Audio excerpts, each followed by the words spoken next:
الحمد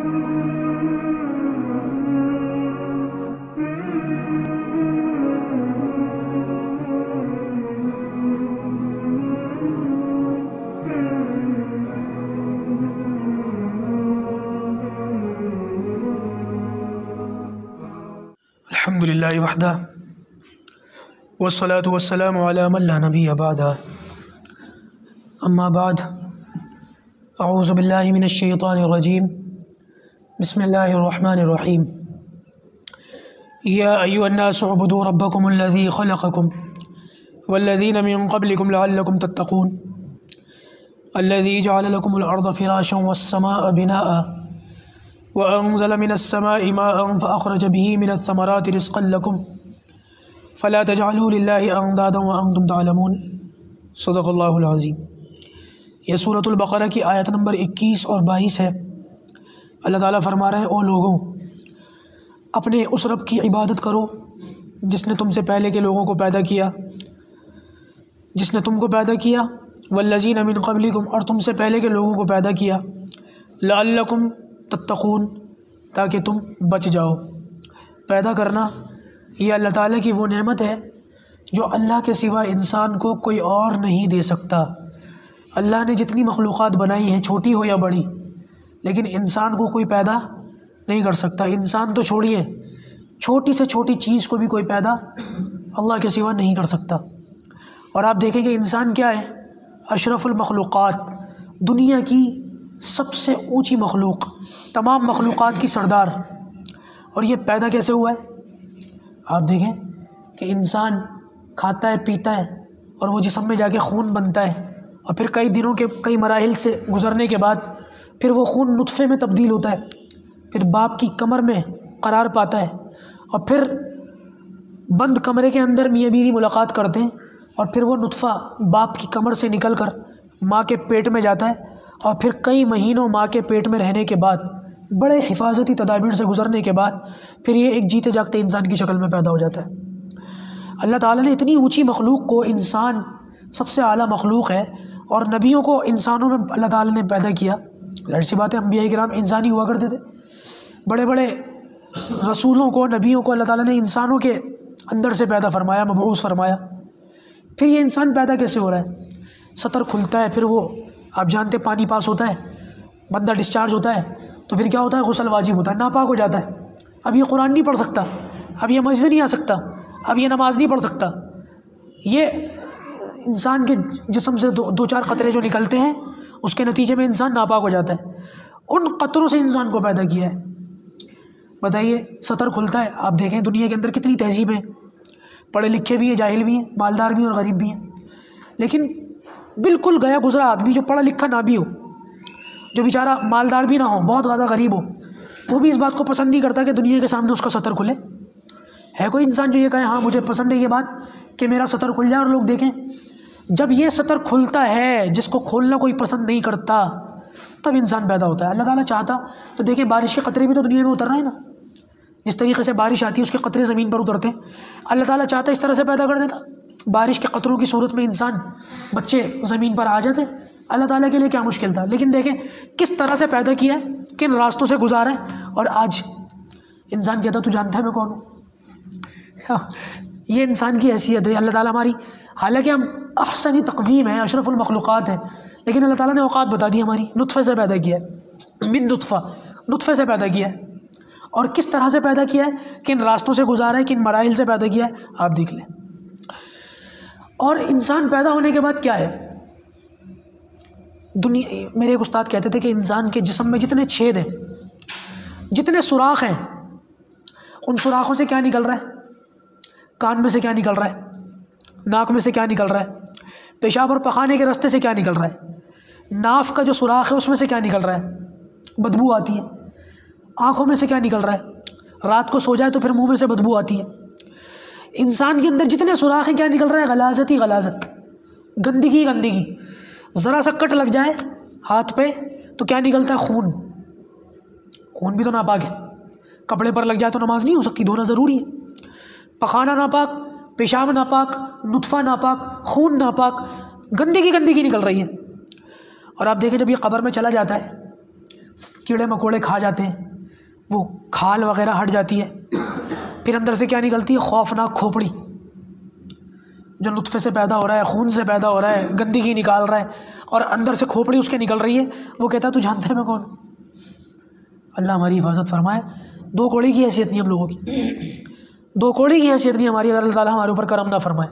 یہ خوبصورتی جو ہمیں نظر آ رہی ہے، فلاں انسان بڑا خوبصورت ہے، فلاں عورت بڑی خوبصورت ہے، یہ خوبصورتی کا پردہ اللہ تعالیٰ نے اندر سے خون، گوشت، ہڈی، کھوپڑی، ان ساری خوفناک چیزوں کے اوپر، بدصورتیوں کے اوپر اور ان ساری ناپاک چیزوں کے اوپر اللہ تعالیٰ نے خوبصورتی کا جو پردہ لگایا نا، وہ صرف یہ کھال ہے بس، اور کچھ بھی نہیں ہے اس کھال کے نیچے. دنیا کے اندر جتنے جھگڑے ہوئے ہیں اس کھال کے پیچھے ہوئے. آپ دیکھیں بڑی بڑی بادشاہتیں عورتوں کے پیچھے ختم ہو گئی، صرف یہ اسکن کی خوبصورتی. حکومتیں ختم ہو گئی، ملک کے ملک کھا گئے، کس کے پیچھے؟ اس کھال کے پیچھے. اور تو پیچھے کچھ بھی نہیں. 10 12 20 سال کا سکون ہے، اور اس کے بعد وہ بھی بوڑھی ہو جاتی ہے، کھال لٹک جاتی ہے، پھر وہ بھی اچھی نہیں لگتی. دنیا کے اندر آدھے سے زیادہ جھگڑے اس کے پیچھے ہوئے. کیا ہماری عقل ہے؟ کیا ہمارا مزاج ہے؟ تو اللہ تعالیٰ کہہ رہے ہیں بات دوسری طرف چلی گئی. بہرحال یہ تفسیر کا حصہ نہیں تھا، لیکن بتانا ضروری تھا کہ ہم کس طرح سے پیدا ہوئے ہیں، کیا ہمارا سانچہ ہے، کیا ہمارا اسٹرکچر ہے. تو اللہ تعالیٰ کہہ رہا ہے میں نے تمہیں ایسے پیدا کیا ہے، لیکن پیدا میں نے کیا ہے، کوئی اور یہ کام نہیں کر سکتا ہے. تو لاؤ. اللہ تعالیٰ نے 4 5 نعمتوں کا ذکر فرمایا، اور وہ 4 5 نعمتیں ایسی ہیں کہ اللہ کے علاوہ ان نعمتوں کو کوئی نہیں دے سکتا.